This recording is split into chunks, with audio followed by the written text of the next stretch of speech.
Israẹli àyàn lógo fún ààbò rẹ lórí ayé wa gbogbo. Ìwọ tó pọ̀ nípa ti agbára àyàn fún orí ọ̀fẹ́ yìí. Jésù ìwọ la gbéga, ìwọ la yìn lógo fún ohun tó ṣe ayé wa, ohun tó ń ṣe lọ́wọ́lọ́wọ́ báyìí. Ẹni mọ Israẹli lórúkọ Jésù ló agbógbé. Ìwọ la yìn, ìwọ la gbé, ìwọ la fi gbogbo ògo fún ohun tí ìwọ náà ń dá lára àánú ayé wọn. Ẹni mọ Israẹli lórúkọ Jésù ló agbógbé, Olúwa gbà yìn. Ìwọ tó pọ̀ nípa ti Jésù gba ọpẹ́, Jésù gbà yìn fún ohun tí orí gbogbo tí ìwọ Ọlọ́run ń ṣe, fún orí lọ́tùn, orí lósì lórí ayé ẹnì kankan. Ẹni mọ Israẹli lórúkọ Jésù Olúwa gbà. Agbé ọ̀gá fún iṣẹ́ rẹ, agbé ọ̀gá ẹ̀mí mọ́ fún iṣẹ́ agbára, fún iṣẹ́ ìwòsàn ìwọ Ọlọ́run lórí ayé wa. A yìn ọ́ lórúkọ Jésù. Ẹni mọ Israẹli lórúkọ Jésù Olúwa gbọpẹ́. Ìwọ tó pọ̀ nípa ti agbára la gbéga ní àkókò yìí. Ìwọ la yìn lógo fún iṣẹ́ rẹ, ìwọ la yìn lógo fún ọwọ́ agbára rẹ, ìwọ la yìn lógo fún ohun tó ti dáwọ́lé, fún ohun tó ti parí nínú ayé wa. Ẹni mọ Israẹli lórúkọ Jésù Olúwa gbọpẹ́, Olúwa gbà yìn. Gbogbo ẹ̀ṣẹ̀ gbogbo Olúwa dáríjì, gbogbo àṣírí gbogbo Olúwa dáríjì, Olúwa gbogbo ẹ̀ṣẹ̀ wa gbogbo Olúwa dáríjì. Ẹ ká sọ fún Ọlọ́run, the Lord to forgive every sin. Gbogbo ẹ̀ṣẹ̀ gbogbo ẹni mọ Israẹli Olúwa dáríjì. Olúwa tọ̀ wá, Olúwa náwó agbára, Olúwa náwó ìṣẹ́gun rẹ, Olúwa náwó ìdáǹdè rẹ, Olúwa náwó agbára rẹ. Lónìí náwó agbára ńlá sínú ayé ẹnì kankan. Olúwa náwó agbára. Jésù náwó agbára rẹ. Olúwa ṣe ìyanu. Ọlọ́run a tọ̀ wá lọ́wọ́lọ́wọ́ báyìí, ó fagbára rẹ hàn. Olúwa tọ̀ wá lọ́wọ́lọ́wọ́ báyìí, Jésù fagbára rẹ hàn. Dábírà, let us see you God tonight. Jẹ́ ká rí ọ nínú àdúrà ilé, járe ọ, járe ọ nínú agbára rẹ, járe ọ nínú ìṣẹ́gun rẹ. Bá gbogbo ogun ṣe ohun tuntun, a ó sì gbé ọ̀gá, a ó sì yàn lógo láì lórúkọ Jésù Kristi Olúwa àti olùgbàlà wa. Àmín. Wọ́n lọ́n fẹ́ kó bẹ̀rẹ̀ sí gbé Jésù ga fún oore ọ̀fẹ́ tó fún ọ lọ́wọ́lọ́wọ́ báyìí o. Fẹ́ kó yin Jésù yìí fún iṣẹ́ ìyanu rẹ̀. Fẹ́ kó gbé Ọlọ́run fẹ́ èyí tó fún wa ní àṣálẹ́ yìí. I want us to bless the Lord. I want us to thank Him. I want us to appreciate Him. I want us to thank Him for the grace of Him in our life. Fẹ́ ká dúpẹ́ fún oore ọ̀fẹ́ tí Jésù fún wa. Fẹ́ fún oore ọ̀fẹ́ rẹ̀ lórí ayé wa sẹ́. Fẹ́ ká dúpẹ́ fún ọwọ́ agbára rẹ̀ sẹ́. Olúwa ṣeun, olùgbàlà ṣeun, olùgbàlà ṣeun. Ìwọ tó pọ̀ nípa tagbára. Fẹ́ ká gbóhùn wa sókè ká yin Ọlọ́run yìí lógo fún iṣẹ́ rẹ̀ lórí ayé wa sẹ́. I want us to begin to appreciate Him and honor Him. Let's bless, worship Him. Let's give that praise to the King. Ó tó bẹ́ẹ̀, ó jù bẹ́ẹ̀ lọ. Ọlọ́run ni lórí ayé wa. Somebody lift a voice and just begin to appreciate the Lord. Kí n kó gbóhùn rẹ̀ sókè kó yin Ọlọ́run. Fẹ́ ká yin Ọlọ́run fún oore ọ̀fẹ́ rẹ̀ sẹ́. I want us to begin to thank Him for the goodness of our God. Fẹ́ ká dúpẹ́ fún oore Ọlọ́run yìí. Oore Ọlọ́run ní gbogbo, oore Ọlọ́run lọ́jọ́ gbogbo lórí ayé wa. I want us to begin to appreciate Him for it. Pé ìwọ Jésù mo yìn ọ́ lógo, ìwọ Jésù mo gbé ọ ga, ìwọ Jésù mo yìn ọ́ fún ohun tí ìwọ Ọlọ́run ń ṣe lọ́wọ́lọ́wọ́ báyìí, fún àrà tó fàyè mi dá. Somebody thank Him for what God will do in your life. Fún àrà rere tí Ọlọ́run yóò fi ayé rẹ dá. I want you to begin to appreciate Him and give that honor to His name. Ẹ kó gbóhùn rẹ sókè kó yin Ọlọ́run yìí. Olúwa ṣeun, Jésù ṣeun, Jésù ṣeun, Jésù mo yìn ọ́. Ẹ kó gbé Ọlọ́run ga lọ́wọ́lọ́wọ́ báyìí. Jésù mo gbé ọ ga. Olúwa mo yìn ọ́ fún ohun tó ń ṣe lọ́wọ́. Olúwa mo yìn ọ́ bí tó báyé mi dé. Olúwa mo yìn ọ́ bí tó báyé mi lọ. Somebody, let's begin to appreciate the Lord for what God is doing in your life. Fún ohun tí ó fi ayé rẹ ṣe, fún ohun tó ń ṣe lọ́wọ́lọ́wọ́ báyìí, fún ètò rẹ̀ èyí tó ní ìgbẹ̀yìn tó dára, fún ètò rẹ̀ èyí tó ní ìgbẹ̀yìn èyí tó dára. Somebody lift your voice and thank Him. Oh, thank you, Lord Jesus.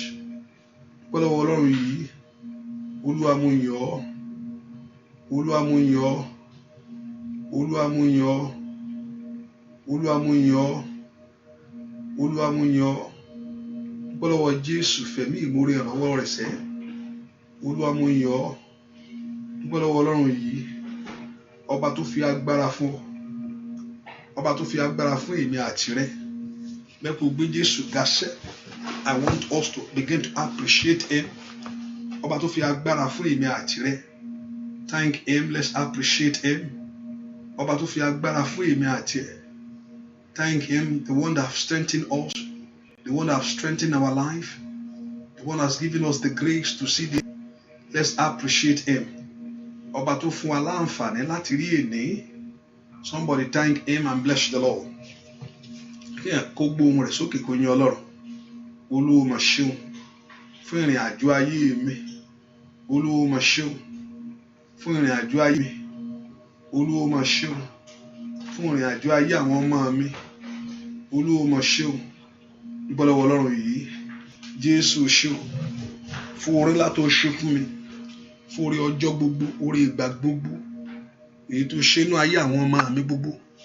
Dúpẹ́ lọ́wọ́ Ọlọ́run yìí. Mo fẹ́ kó gbé Jésù ga sẹ́. Mo fẹ́ kó yìn Ọlọ́run lógo. Mo fẹ́ kó gbé Jésù yìí ga. Mo fẹ́ kó yìn fún oore ńlá tó ṣe nínú ayé rẹ, nínú ayé ọmọ rẹ.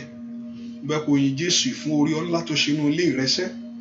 Jésù ṣe fún oore ńlá, oore kàbìtìkàbìtì èyí tí Ọlọ́run ṣe nínú ayé rẹ, oore tó ṣe nínú ẹbí rẹ, oore tí ò ṣe fàkàwé. The goodness of God, the mercy of God towards your life. Oore Ọlọ́run lórí ayé rẹ, ọba tó pa ọ́ mọ́, èyí tó dá ọ sí tilétilé, ọba tí òjòjú tì ọ́, ọba tí òjẹ́ tí ó dẹni àgbégbè, ọba tí òjò dẹni lẹ́lẹ̀. Mọ́lọ́run gbé ohùn rẹ sókè lọ́wọ́lọ́wọ́. Lift your voice and begin to thank the Lord. Gbé ohùn rẹ sókè kó yìn Ọlọ́run yìí. Jésù ṣé o, Jésù mo yìn ọ́. Olúwa mo gbé ọ̀gá fún oore ńlá èyí tí Ọlọ́run yóò ṣe nínú ayé mi lónìí. Bẹ́ẹ̀ kó gbé ohùn rẹ sókè sẹ́. Olúwa mo gbé ọ̀gá fún oore ńlá èyí tí Ọlọ́run yóò ṣe nínú ayé mi lónìí. Dúpẹ́ lọ́wọ́ Ọlọ́run yìí fún oore ńlá tí Ọlọ́run yóò ṣe nínú ilé rẹ, nínú ayé ọmọ rẹ gbogbo. Bẹ́ẹ̀ fún ohun tó ti ṣe lọ́wọ́lọ́wọ́, ohun tí ó ti dáwọ́lé, ohun tí ó parí. Lift your voice and begin to bless the Lord. Fún oore tí Ọlọ́run ti ṣe, tó tún ṣe ní àṣálẹ́ inú ayé rẹ, èyí tí ó ṣe nínú ayé ọmọ rẹ. Dúpẹ́ lọ́wọ́ Ọlọ́run bẹ́ẹ̀. Olúwa ṣé mo yìn ọ́. Mo gbé ọ̀gá, mo mú ọpẹ́ mi wá sí iwájú ìwọ Ọlọ́run. Ìwọ ló abániṣe òde ọ̀run tí ìdójú tàwọn tiẹ̀. Ìwọ ló dojú tì mí.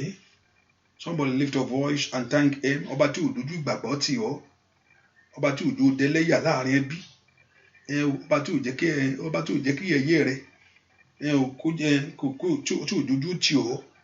Dúpẹ́ lọ́wọ́ Ọlọ́run, ọba tí ò dojú ìgbàgbọ́ tì mí. Aláàánú mi, Jésù aláàánú mi ó mà ṣe. Jésù aláàánú mi ó mà ṣe. Ọba tó ń pa mí mọ́, tó ń dá mi sí o. Jésù aláàánú mi ó mà ṣe. Dúpẹ́ lọ́wọ́ Ọlọ́run. Jésù aláàánú wa sẹ́. Jésù alóore ọ̀fẹ́. Dúpẹ́ lọ́wọ́ Ọlọ́run. Jésù aláàánú wa, Jésù oore ọ̀fẹ́.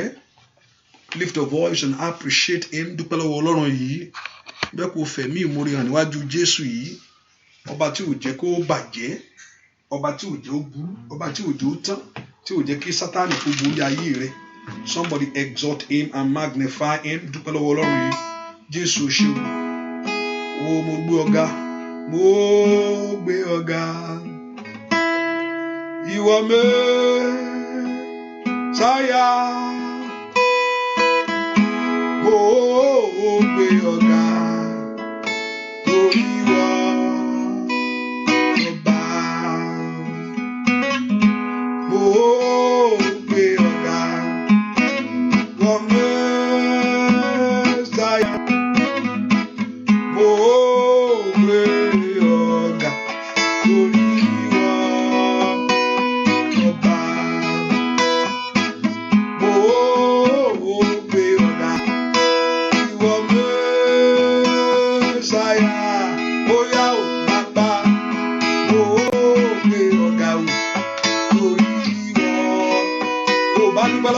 aláìṣẹ̀ bàbá mi ó gbé ọ̀gá. Mẹ́sáyà asọ̀rọ̀ máa yẹ bàbá mi ó gbé ọ̀gá. Torí ìwọ lọ́ba, ìwọ ló bẹ́ ó gbé ọ̀gá. Wọ́n Mẹ́sáyà alágbára ó gbé ọ̀gá ó. Torí ìwọ ó yá dúpẹ́ lọ́wọ́ Ọlọ́run aláìṣẹ̀ ó gbé ọ̀gá. Ìwọ Mẹ́sáyà akọ́dá ayé bàbá mi ó gbé ọ̀gá ó. Torí ìwọ lọ́ba ó gbé ọ̀gá. Ìwọ tó pọ̀ nípa tágbára bàbá ó gbé ọ̀gá ó. Torí ìwọ ó yá dúpẹ́ lọ́wọ́ Ọlọ́run aláìṣẹ̀ ó gbé ọ̀gá. Ìwọ Mẹ́sáyà ó gbé ọ̀gá. Torí ìwọ lọ́ba.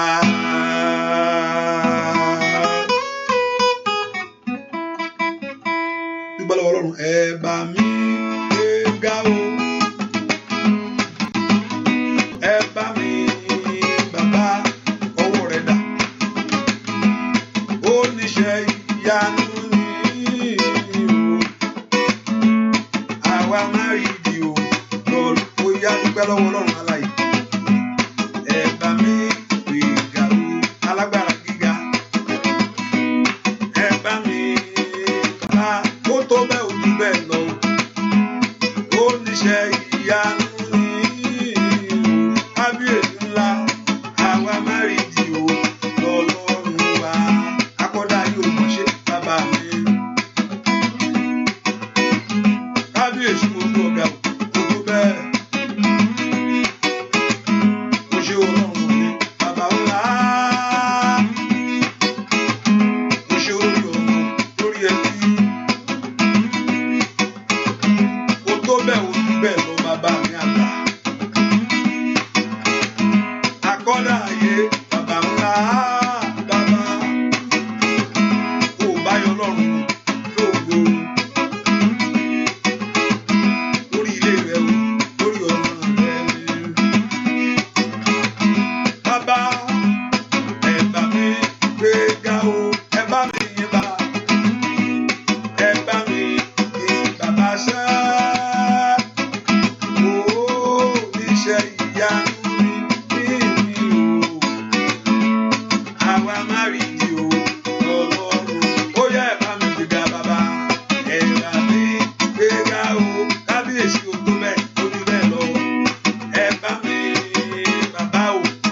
Ọlọ́run mi ó níṣẹ́ ìyanu ni kábíyèsí àwa máa rí ìdí o. Ọlọ́run wa ó yá dúpẹ́ lọ́wọ́ Ọlọ́run tó dá ọ sí o. Ó má fògo fún Ọlọ́run ìdí. Aláàbò wa ní olùgbàlà níṣẹ́. Ọba tó pọ̀ ọmọ tọmọtọmọ. Ó dá ọ sí, ó dá mi sí. Ó dúró yìí, ó bẹ̀rẹ̀ gbéga. Ó dúró yìí, ó bẹ̀rẹ̀ gbéga. Ó wá ipò ìyàn lógo. Ọlọ́run òtítọ́ sẹ́. Ó wá ipò ìyàn lógo. Ọlọ́run yìí. Ó yá ó yá ó yá ó. Ó dúró yìí, ó tó bẹ́ẹ̀, ó bẹ̀rẹ̀ gbéga. Ó jù bẹ́ẹ̀ lọ. Ó dúró yìí, bàbá ó bẹ̀rẹ̀ gbéga. Ó wá ipò ìyàn lógo. Ọlọ́run òtítọ́ o. Ó wá ipò ìyàn lógo. Ọlọ́run yìí. Ó tó bẹ́ẹ̀ ó jù bẹ́ẹ̀ lọ bàbá mi o. Ó bá gbogbo èlé yìí ó yan Ọlọ́run. Oore ńlá tó ṣe lórí ilé rẹ̀ ni bàbá. Akọ́dá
Ọba tó pa ọmọ tọmọtọmọ,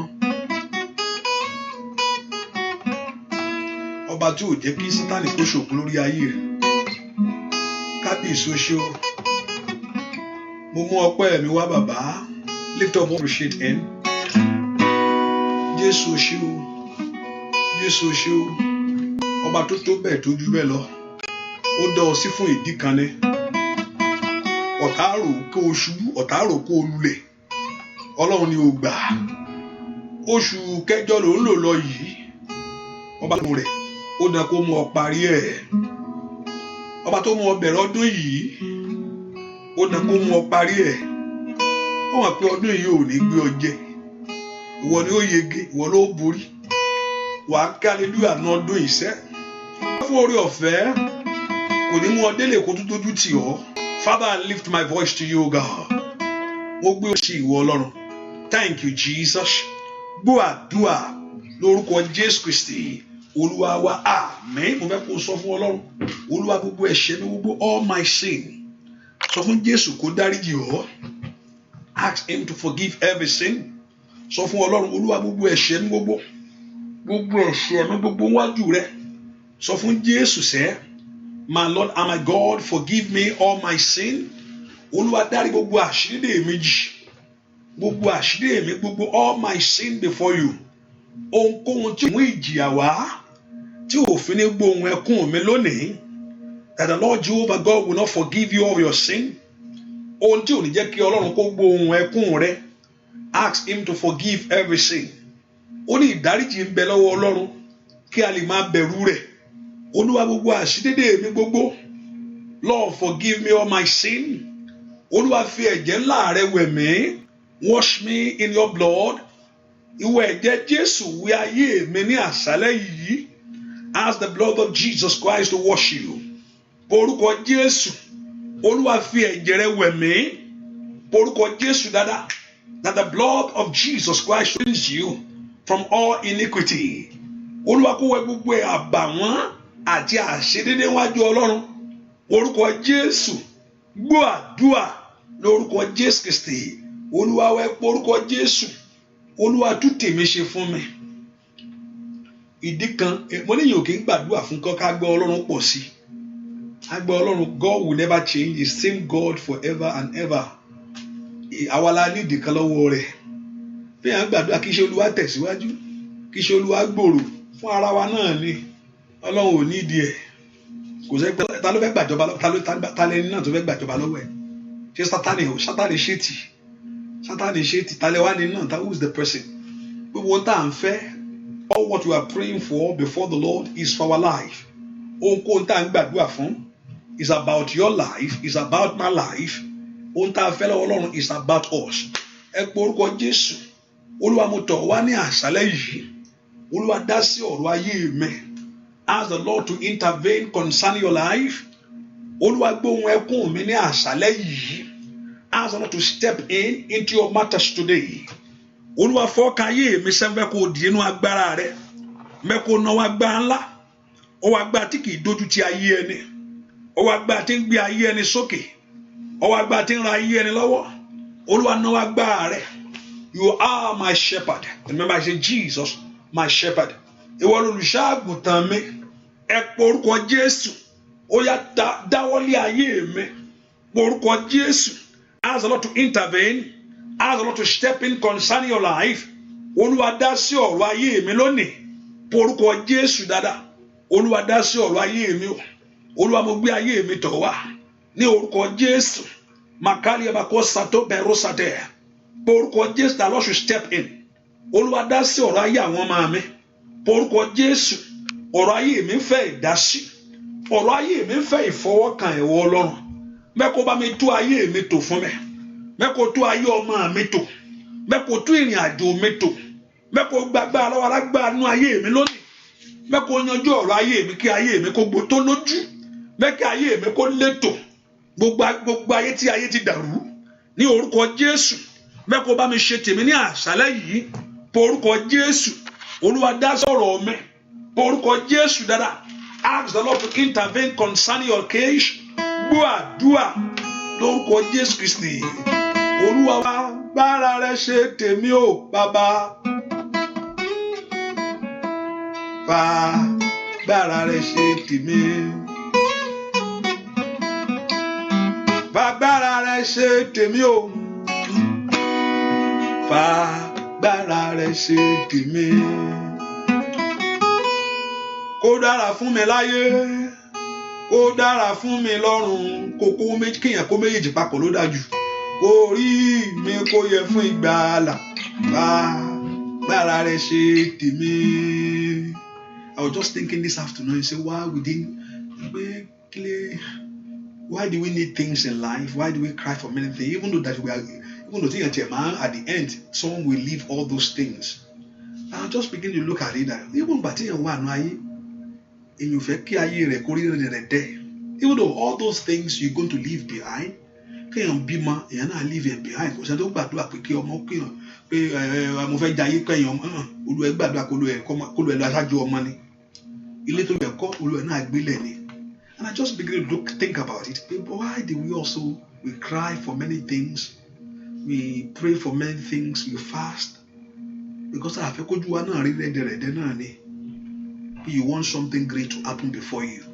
Pé nígbà tó wà láyé kí inú ẹ náà dùn. Kí ọkàn ẹni àkó balẹ̀ láyé.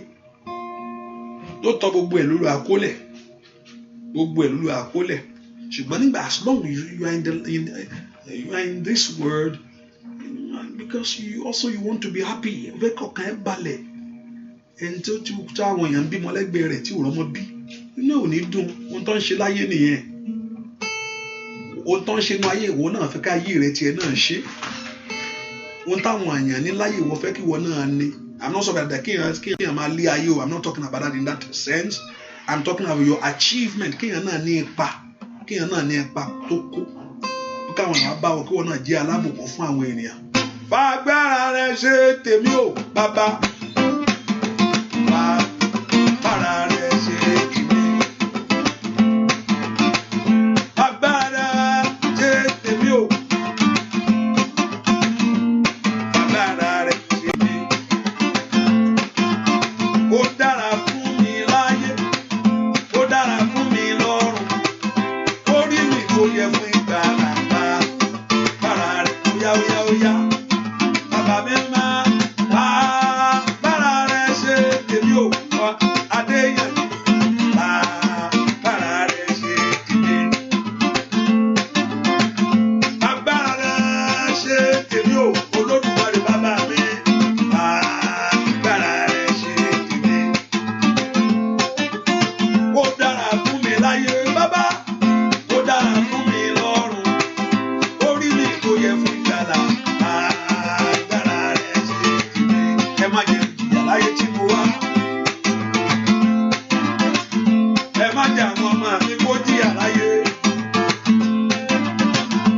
Ọlọ́run kó ran ayé rẹ lọ́wọ́.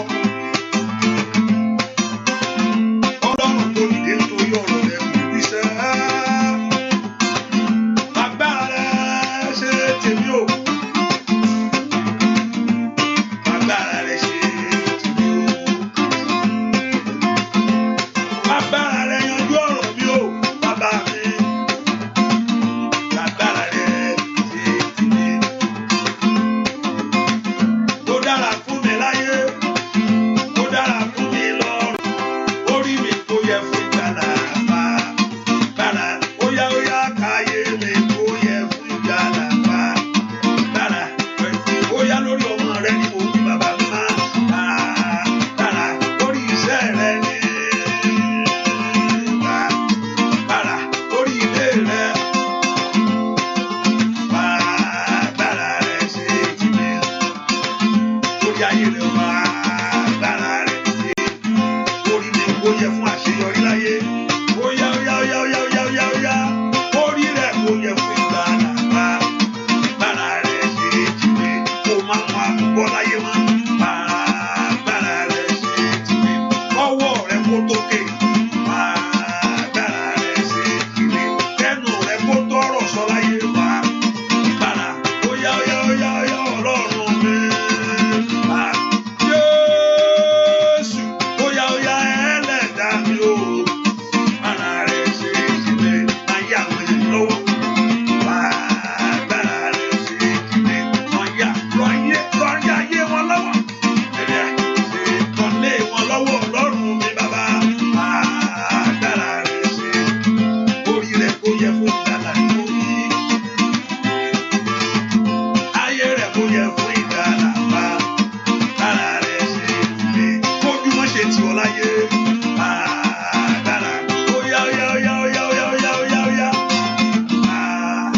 Bàrà rẹ ṣe tìmí. Ẹ orúkọ Jésù. Olúwa nú ayé kan yìí tí mo wá. Ẹ sọ ẹkún mi dẹ̀rín fún mi. Turn my sorrow to joy, O God. Ẹ mú ìbànújẹ́ ayé mi kúrò kí ọwọ́ mi náà kó tókè láyé. Jesus my shepherd. Ìwọ olùṣọ́-àgùntàn ayé mi o. Darí ayé mi lọ síbi ìyanu. Orúkọ Jésù, the Lord Jehovah God to lead you to your place of miracle. Kí ayé rẹ kó ní ipa láyé. Ẹ pọ orúkọ Jésù kí n má bàa sìn wọ́n wá. Ẹ má jẹ́ ń gbé ayé wá wòran. Ó yá. Ẹ má jẹ́ ń gbé ayé wá wòran. Somebody lift your voice to God. Olúwa fi agbára ńlá rẹ yanjú ọ̀rọ̀ tèmi lónìí. Ní orúkọ Jésù, gbogbo ayé tí dàrú, ó yá gba àtúnṣe. Ní orúkọ Jésù, gbogbo ògo tí ayé ti gbé lọ, ọ̀run dá padà lọ́wọ́lọ́wọ́ báyìí. Let God restore the glory back to you. Nínú ayé kan ìdówà, ó yẹ kó orí tiẹ̀ ṣe, ó yẹ kó orí tiẹ̀ mú, ó yẹ kó orí tiẹ̀ gbà. Ẹ pọ orúkọ Jésù, ìrànlọ́wọ́ dé fún ayé mi. Gbúàdúà lórúkọ Jésù Kristi. Olúwa wa pọ orúkọ Jésù. Ask the Lord tonight, gbogbo ipá àfìyàjá ayé ẹni. Gbogbo ipá aṣọ ayé ẹni di aláìmọ̀ ṣe. Gbogbo ipá aṣọ ayé ẹni di aláìmọ̀ ṣe. Bó ṣe ń ṣe tó, gbogbo agbára tí ò fẹ́ kó jọ. Bó ṣe ń wa tó, gbogbo agbára tí ò fẹ́ kó rí. Gbogbo ipá aṣọ ayé ẹni di aláìmọ̀ ṣe. Gbogbo ipá adójútì ayé ẹni. Gbogbo ipá àfi ẹ̀gàn ṣayé ẹni. Ẹ gbọ́ ọ̀rọ̀ Olúwa ní àṣálẹ́ yìí lórí ayé mi ẹ wọlẹ̀. Gbogbo agbára tó dó tì mí. Gbogbo ipá tó fi tó dó tì ọ̀nà mi. Gbogbo agbákágbára èyí tí ò fẹ́ kí n rí ọ̀nà jáde láyé. Agbákágbára èyí tí ò fẹ́ kí mi náà gbádùn ayé yìí. Ẹ pọ orúkọ Jésù. Olúwa tẹrí agbára náà bá. Ìwọ olùṣọ́-àgùntàn ayé mi o. Jesus my shepherd. Ó yẹ darí ayé mi. Ẹ mú mi jáde kúrò nú ìyà. Ẹ mú mi jáde kúrò nú ẹ̀gàn yìí. Ẹ mú mi jáde kúrò nú ìyà yìí. Ẹ pọ orúkọ Jésù. Orúkọ Jésù. Orúkọ Jésù. Orúkọ Jésù. Ọba tó pọ̀ ní pàtàgbára. Ìwọ olùṣọ́-àgùntàn mi o. Ilkaparo satale bagaba. My shepherd, I want to come out of failure. Mo fẹ́ kúrò nínú ìgbèkùn ọ̀tá. I want to come out of this disappointment. Mo fẹ́ jáde nínú ẹ̀gàn yìí. I want great things to begin in my life. Mo fẹ́ ohun tuntun kó bẹ̀rẹ̀ nínú ayé mi. I want great things to begin in my home. Mo fẹ́ kí ohun tuntun kó bẹ̀rẹ̀ nínú ayé àwọn ọmọ mi.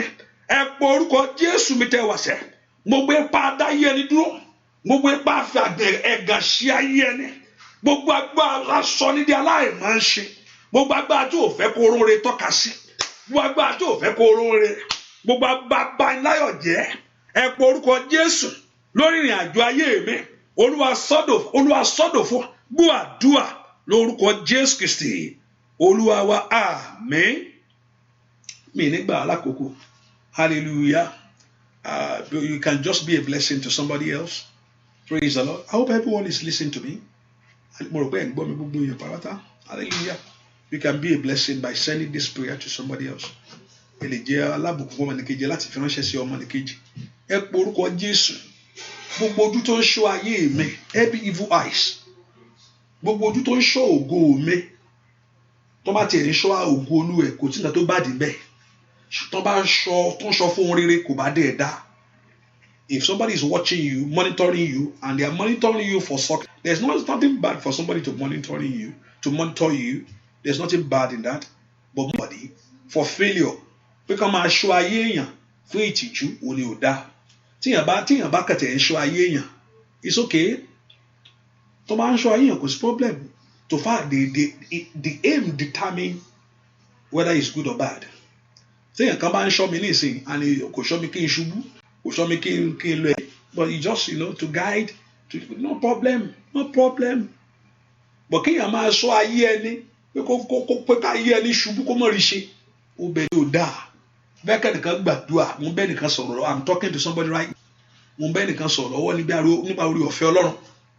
Ní orúkọ Jésù, arógo ba ògo ayé ẹni jẹ́, arógo dògo ayé ẹni rú, arógo bógo bínú, arógo bógo ẹni jà. Èjì ń bẹ nínú ayé mi o. Every evil eyes are monitoring my progress for failure. Gbogbo ẹni tí ń ṣọ́ ayé mi fún ìṣubú. Gbogbo ẹni tí ń ṣọ́ ayé mi fún ìfàsẹ́yìn láyé. Olúwa bá agbára náà jẹ́. Olúwa sọ agbára náà di asán ní àṣálẹ́ yìí. Ask the Lord to destroy such power tonight. Ó yẹ fà mí jáde lọ́wọ́ ìgbèkùn ẹni tí ń ṣọ́ ayé mi. Lọ́wọ́ ìgbèkùn ẹni tí ń lé ayé mi. Lọ́wọ́ ìgbèkùn ẹni tí ń lé ayé àwọn ọmọ mi. Gbogbo ẹni tí ń béèrè fún ìtìjú rẹ. Gbogbo ẹni tí ń béèrè fún ìṣubú ayé rẹ. Ní orúkọ Jésù. Lift your voice, the Lord should deliver you from such power. Lọ́wọ́ ẹni tí ń fi ẹ̀gàn tó fẹ́ fi ẹ̀gàn ṣe ayé rẹ. Ẹni tó fẹ́ pé kó fẹ́ kí gbogbo ọ̀rọ̀ rẹ kó já sẹ́kún. Ẹ pọ orúkọ Jésù. Olúwa gbà mí lọ́wọ́ ẹni tí ń ṣọ́ ayé ẹni kiri. Olúwa gbà mí lọ́wọ́ ẹni tí ń monitor, the one that is monitoring your life for failure. Ẹni tó fẹ́ kó lulẹ̀. Ẹni tó fẹ́ kó ṣubú. Ẹni tó fẹ́ kó láyọ̀ lórí ọmọ. Ẹ pọ orúkọ Jésù. My Lord and my Father, deliver me tonight. Olúwa gbà mí. Olúwa gbà mí. Olúwa gbà mí. Olúwa gbà mí. Lẹ́yìn tí ń ṣọ́ ìrìn àjò ayé mi. Ẹni tí ń béèrè fún ìṣubú ayé rẹ. Ẹni tí ń béèrè fún ìṣubú ayé ọmọ rẹ. Ẹni tí ń béèrè fún ìṣubú ayé rẹ. Ní orúkọ Jésù, gbọ́ àdúrà lórúkọ Jésù Kristi. Olúwa wa, gbọ́ àdúrà lórúkọ Jésù Kristi. Olúwa wa, sọ fún Jésù.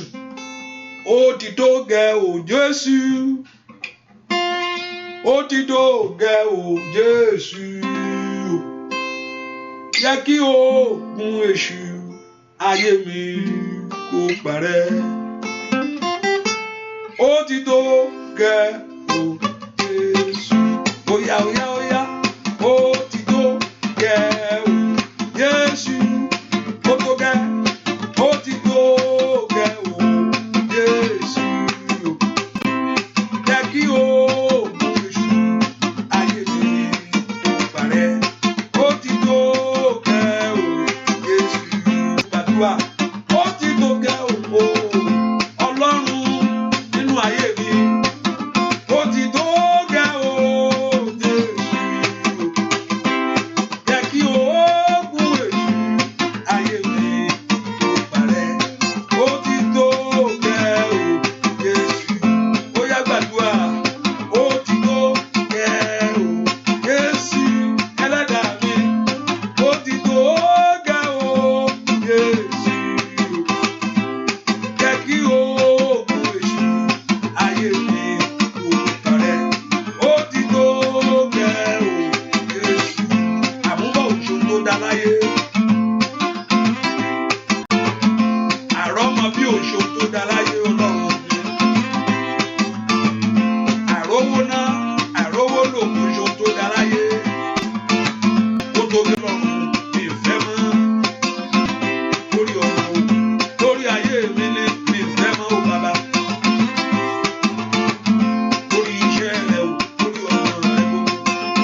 ayé mi kò parẹ́.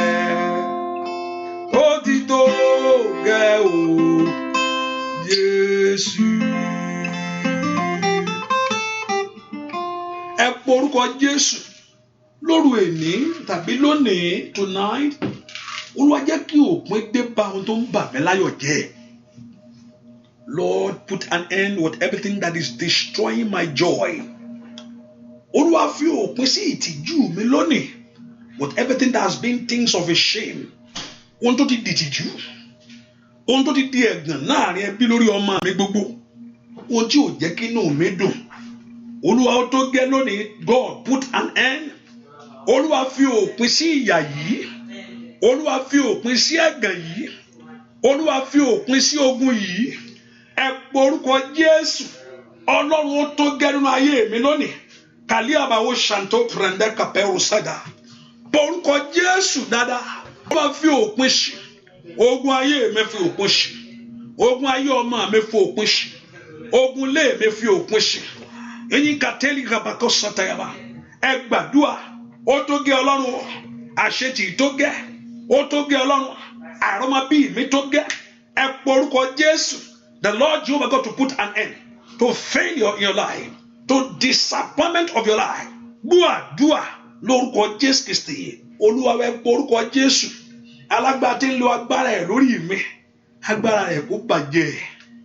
Ènìyàn ìkà tó fi ara rẹ̀ jì fún Sátánì láti jókòó sórí ire ayé mi. Olúwa lé dìde lónìí. Ask the Lord to push them off. Any strong man, any volunteer for the devil works, ẹni tó fi ara rẹ̀ jì fún Sátánì láti lò nítorí ayé mi. Ní orúkọ Jésù, Olúwa lé dìde lórí ire ayé mi lónìí. Ẹni tó fi ire ayé mi ṣe ìjókòó, ẹni tó jókòó sórí ògo mi, ẹni tó jókòó sórí ògo ayé àwọn ọmọ mi. Ní orúkọ Jésù, alágbára tó fi ara rẹ̀ jì fún Sátánì láti lò nítorí tèmi, ẹni tó yọ̀ǹda ara rẹ̀. Ní orúkọ Jésù, Olúwa lé dìde. Ọmọlọ́run lanu kó gbàdúrà. Orúkọ Jésù, orúkọ Jésù, orúkọ Jésù. Èèyàn kà tó fi ara rẹ̀ jì fún Sátánì. Alia kaparo santo pero sate. Ẹ pé orúkọ Jésù. Èyí tó fi ara rẹ̀ jì fún Sátánì láti yálò. Ó yá Olúwa lójútì, lójútì, lójútì, lójútì, lójútì. Àpòrúkọ Jésù. Any that volunteer himself. Ẹni tó fi ara rẹ̀ jì fún Sátánì láti dènà ògo. Ní orúkọ Jésù, láti dènà ayé àwọn ọmọ mi. Orúkọ Jésù, láti mú ayé mi sínú ipò àṣetì. Ẹ pé orúkọ Jésù, láti dójútì ìrìn àjò mi o. Ẹnikẹ́ni èyí tó fi ara rẹ̀ jì fún Sátánì. Ní orúkọ Jésù, ẹnikẹ́ni tó yọ̀ǹda ara rẹ̀. Ní orúkọ Jésù, láti jà mí lólè orin rẹ̀. Ẹnikẹ́ni èyí tó yọ̀ǹda ara rẹ̀ láti jíire mi gbé. Olúwa dójútì, Olúwa dójútì. Ọmọlọ́run lanu kó gbàdúrà. Orúkọ Jésù dára. Ẹni máa ń ṣọ́lẹ̀. Dójútì, dójútì, dójútì, dójútì, dójútì, dójútì, dójútì. Gbàdúrà ní orúkọ Jésù Kristi. Olúwa wa dìde. Ọlọ́run mi dìde o. Dìde. Ẹlẹ́dàá mi dìde o. Dìde o. Kó gbèjà mi jà bàbá. Dìde. Ọlọ́run mi dìde o. Bẹ́ẹ̀ kó pe Jésù. Dìde. Ọlọ́run mi dìde o. Dìde. Ẹlẹ́dàá mi dìde o. Dìde o. Kó gbèjà mi jà bàbá. Dìde. Ọlọ́run mi dìde o. Dìde. Ọlọ́run mi dìde o.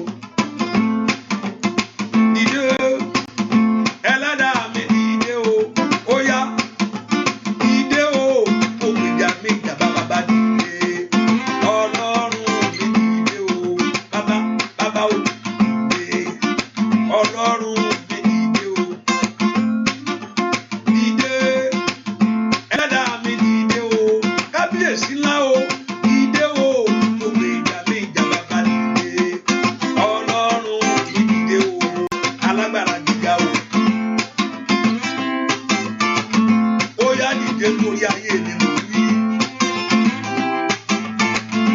Ó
Jésù Olúwa dójú tì ọ̀tá mi fi ògo dójú tì ọ̀tá mi put my enemy to shame Olúwa dójú tì ogun mi put my struggle my battle to shame Olúwa dójú tì ogun ayé mi lónìí Olúwa dójú tì ogun tí ń fìyà jẹ mí ogun tó fẹ́ sọ mí di aláìmáṣe èèyàn ẹ gbọ́ orúkọ Jésù gbogbo èèyàn tó yàn dára wọn fọ́ gbà níṣẹ́ nínú ayé táwọn jọ wà yìí ò lọ́bi kankan èyí tó sì ń fi agbára òkùnkùn fa ayé ẹ sẹ́yìn èyí tó ń fi agbára òkùnkùn wó ayé rẹ mọ́lẹ̀ kárí pọ́wọ́rì sáyà Olúwa dójú tì agbára náà ẹ fà mí dìde ẹ mú ayé mi nàró ẹ fà mí dìde ẹ jọ bọ́ sí fún mi ẹ sọ bànújẹ́ mi dayọ̀ ẹ gbọ́ orúkọ Jésù orúkọ Jésù orúkọ Jésù orúkọ Jésù Olúwa dìde náà ayé mi lọ́wọ́ yìí ni kàpáwọ́rì sáyà as the Lord my shepherd arise to help dìde kó ràn mí lọ́wọ́ dìde kó gbè mí gbọ́ orúkọ Jésù dáadáa gbọ́ orúkọ Jésù dìde kó ràn mí lọ́wọ́ dìde kó gbèjà ayé mi gbọ́ àdúà lórúkọ Jésù Kristi Olúwa wa àmín. I have 5 minutes to go and I'm going to see you tomorrow morning by God's grace. Yeah, tomorrow morning by 9 p.m. Is it 9 p.m.? No, 9 a.m. in the morning. Yeah, I have 5 minutes to go. Orúkọ Jésù sẹ́ ẹ jẹ́ ká dúà mi gbà ẹ jẹ́ kí àdúrà kó fún èso jáde fún ayé mi ọ̀sán lóru tí ń gbà tálẹ́ ẹ̀gẹ́ wà mẹ́ ẹ jẹ́ kí àdúrà kó mú èso Olúwa gbóhùn ẹkún mi ó tí mo fẹ́ ni pé kí ìyanu kó ṣẹlẹ̀ ní ayé náà Olúwa gbóhùn ẹkún mi ó tí mo fẹ́ ni pé kí ọ̀nà àbáyọ náà kó là fún mi Olúwa gbóhùn ẹkún mi kí ayé tèmi yìí náà kó rí oore tọ́ka sí Olúwa gbóhùn ẹkún mi kí ayé mi kó rí oore tọ́ka sí máa ń lanu kó gbàdúrà Olúwa gbóhùn ẹkún mi kí ayé mi kí oore tọ́ka sí ó yẹ ọmọ náà lanu kó gbàdúrà orúkọ Jésù orúkọ Jésù orúkọ Jésù ọba tó pọ̀ ní pàtẹ agbára mẹ́kọ̀ọ́ gbóhùn ẹkún ayé àwọn èèyàn yìí kí ayé wọn kí oore tọ́ka sí kí ayé ọmọ rẹ kí oore tọ́ka sí nínú ọdún 2020 tí ìbànújẹ́ ò gbọdọ̀ jẹ́ tiẹ̀ ẹ ò ṣe ò gbọdọ̀ jẹ́ ti ilé rẹ ẹ pọ orúkọ Jésù Olúwa gbóhùn ẹkún mi àdúrà mi gbà Olúwa jẹ́ kí àdúrà mi gbà mo fẹ́ ṣe rere ni mo fẹ́ dọlọ́mọ ni mo fẹ́ dọlọ́kọ ni èmi náà fẹ́ ṣàṣeyọrí mo fẹ́ kí ẹ̀tọ́ tèmi náà kó padà fún mi sẹ́ pọ orúkọ Jésù dáadáa mo fẹ́ kí àdúrà mi gbà I want my prayer to be answered mo fẹ́ kí ohun ńlá kó bẹ̀rù ayé mi mẹ́kọ̀ọ́ ńlá kó bẹ̀rù ayé àwọn ọmọ mi èmi náà fẹ́ ṣe rere èmi náà fẹ́ gbó ńlá ṣe ní orúkọ Jésù ẹjọ́ bọ́ sí fún mi láyé ẹjọ́ bọ́ sí fún mi láyé fagbára rẹ ṣe tèmi o bàbá fagbára rẹ ṣe tèmi orúkọ Jésù kó bọ́ sí fún mi láyé o kó dára fún mi nínú ayé kan yìí tí mo wá ní orúkọ Jésù kémi náà róore mú ẹ gbàdúrà Olúwa jẹ́ kí n róore mú ẹ jẹ́ n róore tọ́ka sí orúkọ Jésù ẹ jẹ́ n róore mú ẹ jẹ́ n róore tọ́ka sí orúkọ Jésù ẹ jẹ́ n róore mú ẹ jẹ́ n róore tọ́ka sí ẹ má jẹ́ n jìyà ẹ jẹ́ kí ogun ìran kó ṣẹ́ lónìí ẹ jẹ́ kí ogun ẹ̀jẹ̀ kó ṣẹ́ ẹ jẹ́ kí èpè ìran kó ṣẹ́ ní orúkọ Jésù gbogbo ohun ajá ayé ẹni lólè gbogbo ohun ajírí ayé ẹni gbé gbogbo ohun amú àìdójútì ayé ẹni ẹ pọ orúkọ Jésù ohun náà kó tẹríba dúà lórúkọ Jésù Kristi Olúwa ẹ pọ orúkọ Jésù Olúwa lónìí láti òní lọ jẹ́ n kú òun ìpọ́njú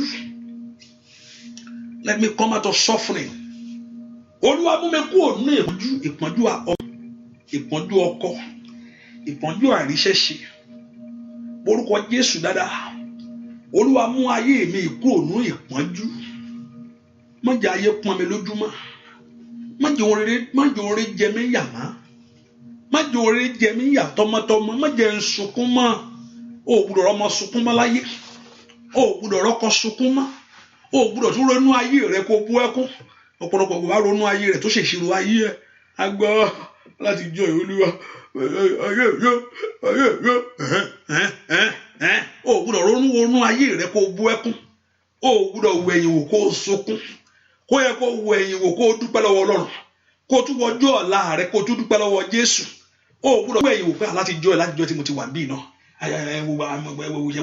ẹwọṣẹ́ kò ẹlòmíà tún wo ọ̀la rẹ kò ń ṣe ẹ̀yìn kan ló tún máa wò á tún wo ẹ̀yìn á tún wo ọ̀la ọlọ́ba òrìṣà fẹ́ ṣẹlẹ̀ ìgbà gbogbo á fẹ́ bọ̀ sí báyìí ìgbà gbogbo á tún á fẹ́ dà báyìí ọdún mélòó kù fóun báyìí láyé ó tún wo wájú ó tún wo wọ́jọ́ wájú ni ó tún bu ẹkún ẹ pọ orúkọ Jésù ayé mi ò gbọ́dọ̀ sunkún mọ́ ẹ dá mi láre ẹ ṣe mí lógo ẹ ṣe mí lógo ẹ dá mi láre ó gbọ́dọ̀ rọ́mọ sunkún mọ́ ó gbọ́dọ̀ rọ́mọ sunkún mọ́ ó gbọ́dọ̀ rọ́kọ sunkún mọ́ ó gbọ́dọ̀ tún gbé ara rẹ kó sunkún ó gbọ́dọ̀ tún gba paycheck mi kó tún bú ẹkún pé mélòó ló tún wá kù mélòó ló wá kù gbọ́ àti látijọ́ tí mo ti ṣiṣẹ́ mélòó ló wá kù báyìí ní sọ lọ ìgbà máa fẹ́ bọ́ọ̀lù rẹ báyìí gbàtí lè pè é tí lè wo onírú owó náírà ta gbogbo ẹ pé ọ gbà tó yọ gbogbo rẹ tán pátá kò sí nǹkan kan kí ni tó wá kù ó gbọ́dọ̀ wọ ayé sunkún mọ́ mi gbọ́dọ̀ gbégbé ayé ẹkún mọ́ Olódùmarè àmọ́ Ọlọ́run orúkọ Jésù bí tó wà ọmọ mi ò gbọ́dọ̀ gbégbé ayé ẹkún mọ́ ní orúkọ Jésù àmọ́ Ọlọ́run lanu kó gbàdúrà ó gbọ́dọ̀ dáwọ́lé business ó gbọ́dọ̀ torí business ẹ mọ́ kó tún bú ẹkún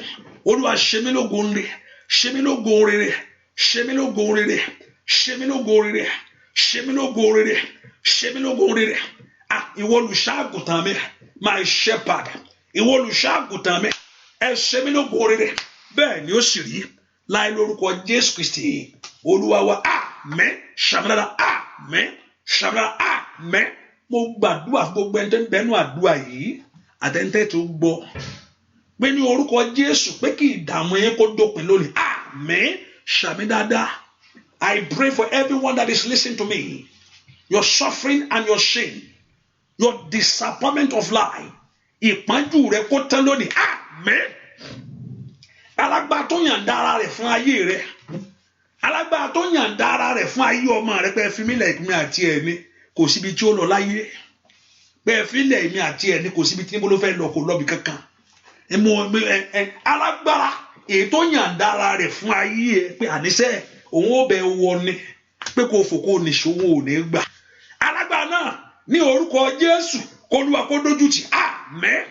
Alágbára tí ń fi ẹ̀tọ́ ayé rẹ̀ dùn ọ́, alágbára tí ń fare rẹ̀ sẹ́yìn, alágbára tó fẹ́ kọjọ lọ́mọ lọ́wọ́, alágbára tó fẹ́ sọ àkókò rẹ̀ dànù, mo lágbára tó fẹ́ fi àkókò rẹ̀ ṣòfò, alágbára tó fẹ́ kó tó jìyà fún mi kárí àbàkó ṣàjà, alágbára tó fẹ́ kó débẹ̀, alágbára tó ní kó máa jìnnà ní, alágbára tó ní kó máa sá ní, alágbára tó ní kó máa rí kó jọ ní orúkọ Jésù agbára rẹ̀ lónìí, ipa rẹ̀ lónìí, ète rẹ̀ lónìí ní orúkọ Jésù kó bàjẹ́ àmín. Ọlọ́run tó sátọ̀ wá ní àṣálẹ́ yìí ó yá kó gbọ́ àmín. Ọlọ́run tó képe kó gbọ́ àmín. Ọlọ́run tó gbé ohùn rẹ̀ sókè sí ní orúkọ Jésù kó gbọ́ àmín. Ní orúkọ Jésù kó gbọ́ àmín. Kí o má rogun náà mọ́ àmín. Fáráò ó parẹ́ níwájú àwọn Ísírẹ́lì àti kẹ̀kẹ́ ogun àti ogun rẹ̀, Ọlọ́run parẹ́ ogun tó lé ọwọ́ náà àdúrà yìí, ohun tó bọ̀ lọ́kàn jẹ́ dùn ọwọ́ náà àdúrà yìí ó yá kó ní ìyànjú lónìí àmín. Ilé káórí pàórí ṣáìdà bọ́lá tó mú ọwọ́ náà àdúrà ní àṣálẹ́ yìí, ohun tó bọ̀ lọ́kàn jẹ́ tó fi wọnú àdúrà yìí, ilé káórí ṣáìdà Ọlọ́run tó sátọ̀ wá ní orúkọ Jésù kó máa wù ọ̀ràn ó yá kó dáhùn àmín. Olúwa dáhùn àmín. Olúwa dáhùn àmín. Olúwa dáhùn àmín. Má wọ ayé àwọn ayé yìí níran mọ́, má wọ ayé yìí níran mọ́ kí ìyà jayé yìí, má wọ ayé yìí kí ẹ̀gàn jayé yìí ní orúkọ Jésù.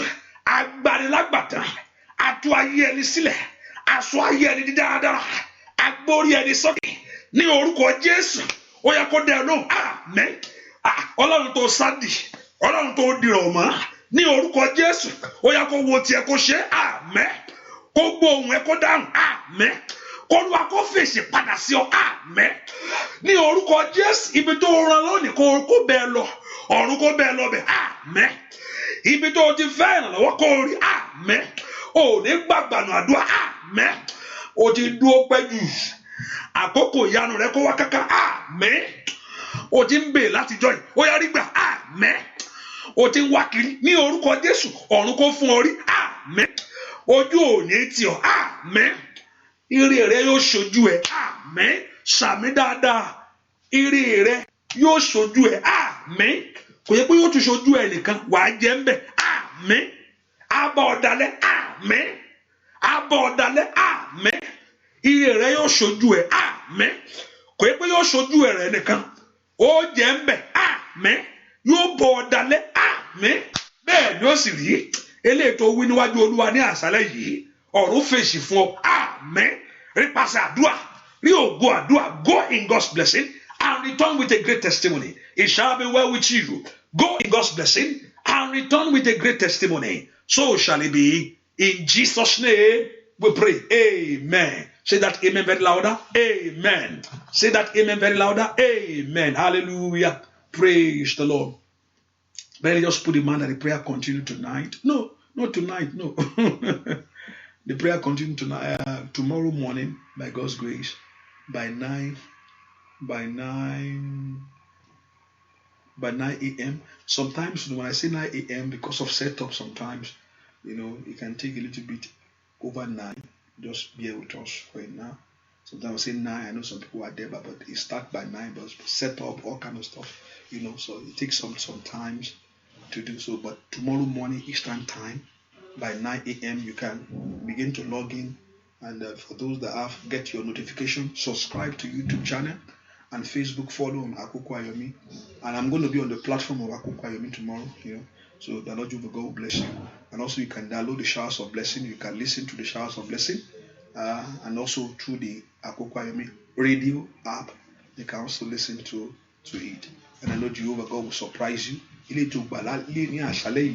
Yóò mú èso jáde fún ayé rẹ. O ò ní gbà lásán, o ò sì ní wí lásán.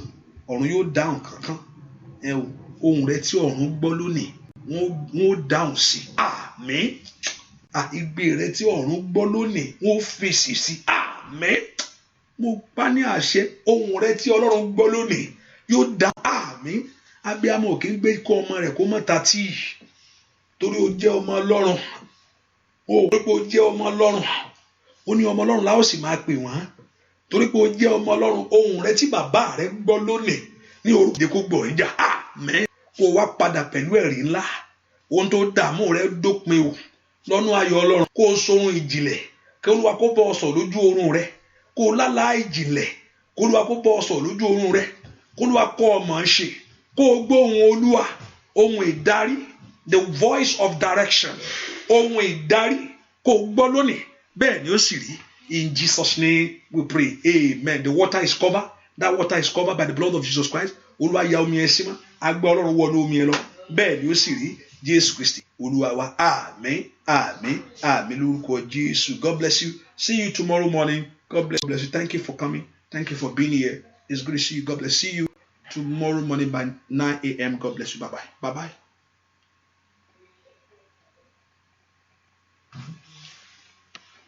Orí ńlá tó ṣe inú ayé rẹ nínú ayé ọmọ rẹ.